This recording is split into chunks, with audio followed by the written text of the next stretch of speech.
Olá pessoal, tudo jóia com vocês?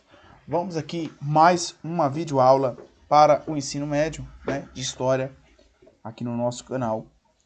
O tema de hoje é a resistência escrava no Brasil colonial, né? Estamos aí fazendo uma série aí falando sobre a história do Brasil colonial. Falamos sobre a escravidão. Agora vamos falar sobre as formas e as características de resistência. Tá bom, pessoal? Primeiro, nós temos que quebrar aqui um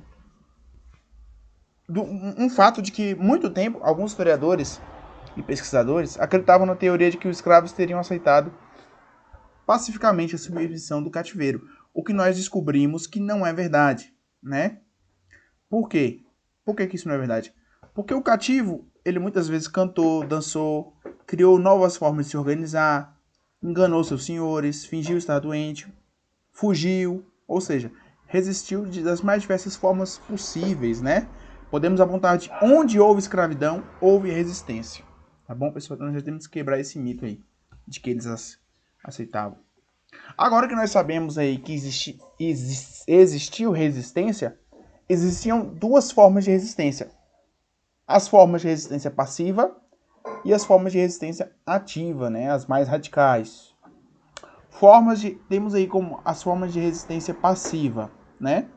O suicídio, a fuga, o famoso matar o trabalho ou queimar tempo, né?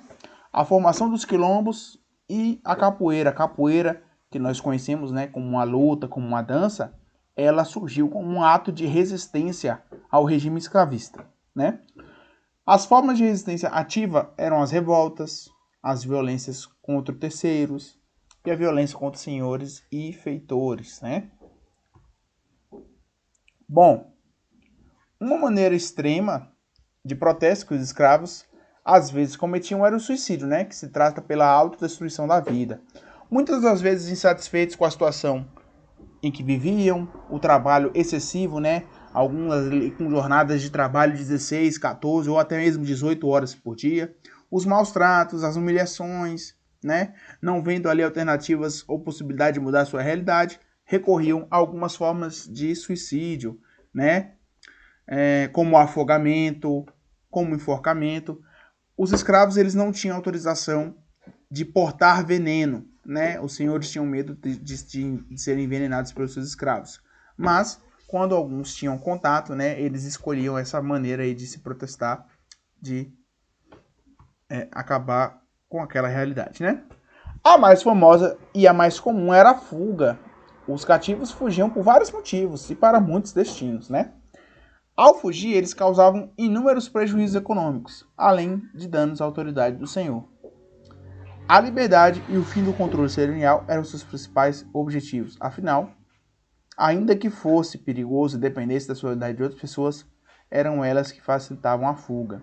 Forneciam abrigo, alimentação e trabalho para não levantar suspeitas. Geralmente buscavam refúgio em quilombos, fazendas, povoados e cidades onde se misturavam aos negros livres e libertos. Algumas vezes se ausentavam por tempo limitado só para pressionar o senhor a negociar melhores condições de trabalho e sobrevivência. Mas depois voltavam, né? Então, muitos fugiam permanentemente, outros só queriam dar um tempo, né, para poder dar uma amenizada nas suas condições de vida, né? Dar uma melhorada, né? Uma pressionada para o senhor. Em alguns jornais da época, os anúncios de fuga vinham com uma fotografia, né? Mas isso aqui já é mais, pessoal, para o século XVIII, né? Ali próximo à independência do Brasil, nos anos 1800. Que aí eles conseguiam tirar uma fotografia do escravo para que ele pudesse ser descrito detalhadamente, com o intuito de serem resgatados rapidamente, né? Uma pessoa vê a matéria no jornal e possa identificar se viu o escravo em algum lugar, né?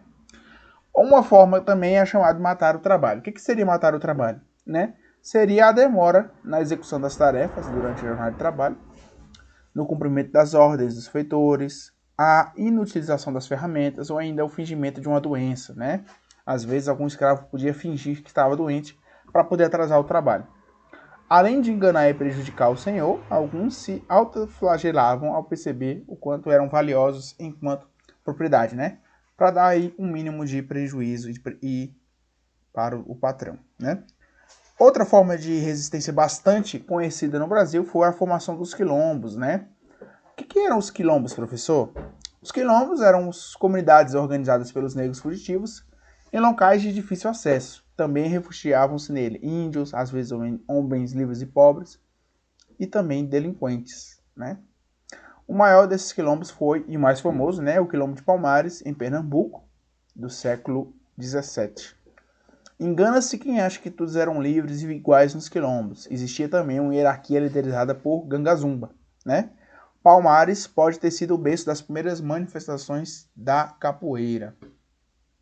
E por falar em capoeira, a capoeira, né, surgiu, né, de movimentos de luta adaptados às cantorias e músicas que tinham o objetivo de parecer uma dança, né? Então muitas vezes o senhor via os seus cativos, os seus escravos dançando capoeira e pensava que era uma simples dança, mas na verdade ali a capoeira estava sendo o quê? Uma forma de luta, uma forma de resistência, um treinamento para um possível ataque, para um possível revolta, para uma possível revolução, né? Ou até mesmo proteção dos escravos, né? Mas eles faziam de tudo para que a capoeira seja vista como uma dança, né? Sendo uma forma de se protegerem contra os maus tratos do senhor. E a capoeira, depois de um tempo, ela não reunia somente escravos e libertos, mas também figuras importantes da sociedade. Aos poucos, a capoeira foi utilizada como arma na luta entre as facções políticas, sendo os praticantes contratados para interferir em comícios, tumultuar as eleições e fazer a segurança da elite, né? Então, algumas pessoas ricas contratavam capoeiristas para serem seus seguranças, né? Sendo uma forma aí de se proteger contratando esse pessoal, né? Sobre as revoltas, pessoal, há basicamente 3 aspectos para essas revoltas, né? A revolta organizada, como foi o caso do levante dos malês muçulmanos na Bahia, a insurreição armada, como a baleada, e as fugas, né? As fugas, como eu já falei, eram mais comuns. As rebeliões e insurreições contra o escravismo eram punidas, geralmente com pena de morte, e mesmo assim os escravos não se intimidavam. A delação era uma constante, né? Ou seja, o que nós chamamos hoje em dia de dedo duro. Era muito constante ter dedo duro, né? Então o seu plano tinha que ser muito bem traçado. Por conta da heterogeneidade da massa escrava e com ela era comum abortar um movimento antes de sua realização. Nesse caso, a repressão era implacável. O que nós podemos observar é que toda revolta do período colonial que tivesse a participação de negros, de escravos, ela tinha uma repressão implacável por parte do poder público. E também existia também, já não menos importante, mas era pouco, né, a violência contra terceiros. O convívio entre homens e mulheres, escravos, libertos e livres, foi um dos motivos que desencadeou os atos de violência que terminaram em ferimentos e mortes. O bom comportamento e a obediência às normas da sociedade escravista, nessas situações, ficavam em segundo plano. Esses casos entregavam parte da rotina da cidade e tinham motivações diversificadas, né? Ajustes de contas, desentendimento no trabalho, crise de ciúmes, ou uma tentativa desesperada de conseguir a liberdade, né? Ou às vezes o cara queria fazer muita confusão para que fosse liberto, vendo que ele dava muito prejuízo e muito trabalho. Outro fator importante é a violência contra os senhores e feitores, né? Os homicídios e ferimentos contra senhores eram casos extremos. Na ausência deles, os escravos atacavam os que representavam diretamente a autoridade senhorial. Caso dos feitores que supervisionavam a disciplina do trabalho. Tem também aí os fatos daqueles que quebravam ferramentas, né?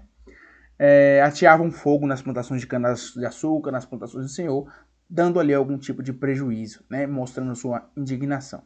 Beleza, pessoal? Então, qual a conclusão que temos? É que houve sim muitas revoltas, houve sim muita resistência, pessoas indignadas com a escravidão, que durante muito tempo foram silenciadas, né? E a gente não via falar nos livros.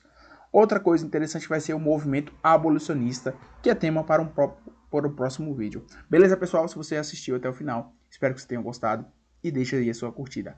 Até a próxima. Valeu!